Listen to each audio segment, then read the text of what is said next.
2026లో Paris లో ఉన్న Eiffel tower కూలిపోతుందా? Friends, మీకు ఎప్పుడన్నా ఈ డౌట్ వచ్చిందా? Hello guys, welcome to my YouTube channel wicket thoughts. Friends, మనం ఈ రోజు ప్రపంచంలోనే అతిపెద్ద ఎత్తు ఉన్న ఐఫిల్ టవర్, ఇది ప్యారిస్ లో ఉంది, ఐఫిల్ టవర్ గురించి మాట్లాడుకుందాం. ఫ్రెండ్స్, ఈ ఐఫిల్ టవర్ ఎంత ఎత్తు ఉంటుందంటే ఏకంగా 1 కిలోమీటర్ కాదు కానీ కొంచెం బాగానే ఎత్తు ఉంటుంది. ఫ్రెండ్స్, ఇక ఐఫిల్ టవర్ ఎత్తు వచ్చేసరికి ఏకంగా 300 మీటర్స్ అంట.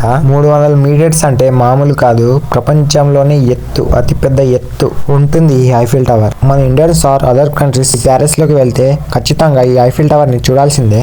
ఈ ఐఫిల్ టవర్ తయారు చేయడానికి వాళ్ళకి 20 మిలియన్ టన్నుల స్టీల్ దాటిందంట. ఇది మొత్తం పూర్తి అవ్వడానికి మినిమం 7 సంవత్సరాలు పట్టిందంట బాబోయ్. ఇక దీన్ని ఐఫిల్ టవర్ ని 1889 గ్రాండ్ గా ఓపెన్ చేశారంట మన ప్యారిస్ వాళ్ళు. అప్పటి నుంచి ఇక్కడికి జనాలు తరబడి వెళ్తున్నారు. ఇక ఈ ఐఫిల్ టవర్ నైట్ చూస్తే చాలా బ్యూటిఫుల్ గా ఉంటుంది. మీరు ఏదైనా ట్రిప్ కి వెళ్తే ప్యారిస్ లోకి వెళ్ళండి ఒకసారి ఐఫిల్ టవర్ చూడడానికి. ఇక ఐఫిల్ టవర్ కూలిపోతుందా అంటే చచ్చినా కుదరదు, అది గట్టి ఉన్నది కాబట్టి. మరి ఎందుకు బ్రో థంబ్నెయిల్ అలా పెట్టావు అంటే, మీరు వీడియో మొత్తం చూడాలి కదా బ్రో. చూశారు కానీ వీడియోకి లైక్ చేయండి, అలాగే మన ఛానల్ సబ్స్క్రైబ్ చేయండి. నెక్స్ట్ వీడియోలో కలుద్దాం. Bye bye, good night, see you. తిని పడుకోండి గైస్.